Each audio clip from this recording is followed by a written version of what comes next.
बिस्मिल्लाहिर्रहमानिर्रहीम। अस्सलाम वालेकुम। लाहौर एयरपोर्ट कंट्रोल टावर में खड़े कंट्रोलर्स अपने सामने लगी हुई फ्लड लाइट्स के नीचे धुंध को बनते और बढ़ते हुए देख रहे थे।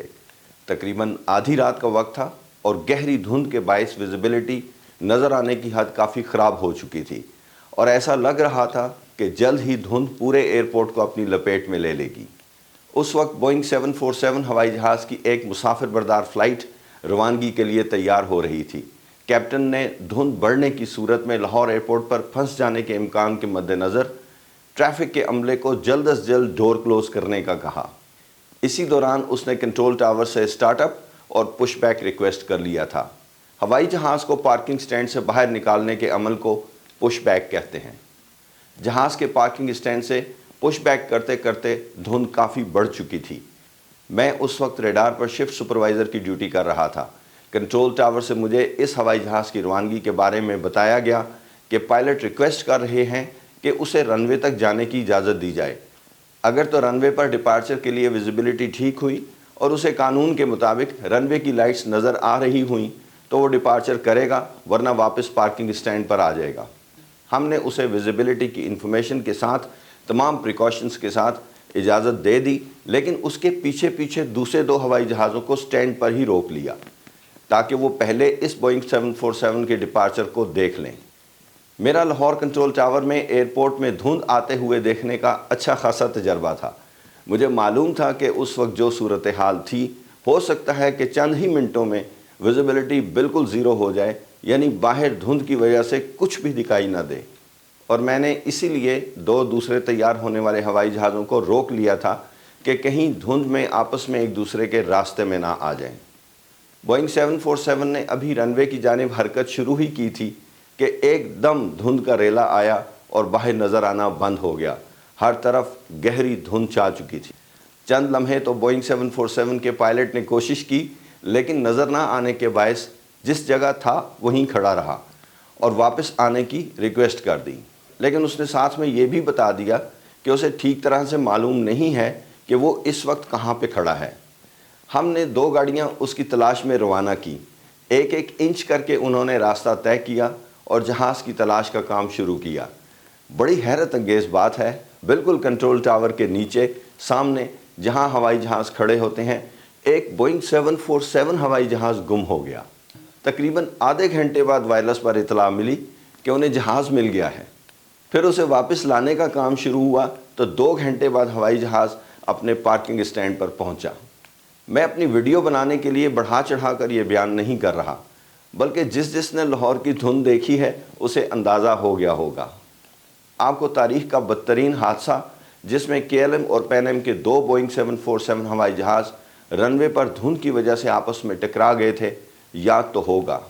इस खौफनाक हादसे में 583 अफराद अपनी जान से हाथ धो बैठे।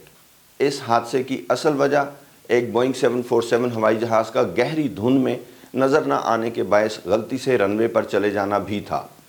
आइए अब ज़रा देखते हैं कि आज एयरपोर्ट्स पर ऐसे हादसा जिसमें कोई हवाई जहाज़ या गाड़ी गलती से रनवे पर आ जाए और दूसरे हवाई जहाज़ से टकराने का ख़तरा पैदा हो जाए तो उसकी रोकथाम के लिए क्या बंदोबस्त हैं। आप सब मेरी इस बात से यकीनन इत्तफाक करेंगे कि अब एयरपोर्ट्स का एरिया सैकड़ों पार्किंग स्टैंड्स और कई एक्टिव रनवेज़ के साथ इतना फैला हुआ है और वसी होता है कि एक कंट्रोल टावर में खड़े हुए कंट्रोलर्स की नज़र में हर चीज़ का आना तकरीबन नामुमकिन है।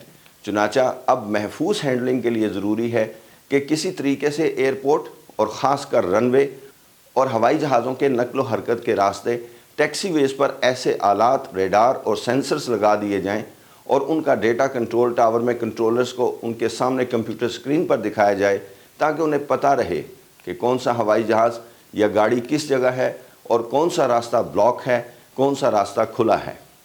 इस मकसद के लिए 2-3 तरह के आलात इस्तेमाल होते हैं। कंट्रोल टावर या किसी और बुलंद जगह पर लगा हुआ SMR या सरफेस मूवमेंट रेडार जो तमाम हवाई जहाज़ों और गाड़ियों को ज़मीन पर ट्रैक करता है और फिर ये इंफॉर्मेशन कंट्रोलर को कंप्यूटर स्क्रीन पर दिखाता है। ये दरअसल एक तरह का प्राइमरी रेडार है। अब अगर हवाई जहाज़ों और तमाम वो गाड़ियाँ जो जहाज़ों के नज़दीक होती हैं या रनवे वगैरह पर आती जाती हैं, उनमें ट्रांसपॉन्डर यानी इंफॉर्मेशन देने वाले आलात भी लगा दिए जाएं تو ان سے ملنے والی انفارمیشن سے ان کی پوزیشن کا اندازہ ہو جاتا ہے اور پتہ رہتا ہے کہ کون کہاں ہے۔ اب یہ تو ایئرپورٹ حکام کو فیصلہ کرنا ہے کہ کتنی گاڑیوں پر یہ ٹرانسپونڈرز لگائے جائیں گے۔ میرے پیچھے ذرا ان ایئرپورٹس پر ان گاڑیوں پر ایک نظر ڈالیں جو ہمیں ADS-B ڈیٹا کی مدد سے فلائٹ ریڈار 24 پر نظر آ رہی ہیں۔ لاہور ایئرپورٹ پر بھی چند ایسی گاڑیاں موجود ہیں۔ اس کے علاوہ مختلف حساس جگہوں پر سینسرز بھی لگا دیے جاتے ہیں جس سے ہمیں وہاں پر موومنٹ کا اندازہ رہتا ہے۔ اس سسٹم کا نام RIMCAS ہے جو SMR اور ADS-B اور سینسر سے آنے والے ڈیٹا کو استعمال کرتا ہے۔ جب بھی کنٹرول ٹاور کسی ہوائی جہاز کو ڈپارچر کے لیے کلیئر کرتا ہے تو اسے کنٹرول ٹاور میں موجود اپنے سسٹم پر اس جہاز سے آنے والے ADS-B کی انفارمیشن سے پتہ چل جاتا ہے کہ یہ ہوائی جہاز ہوا میں بلند ہوا ہے یا نہیں۔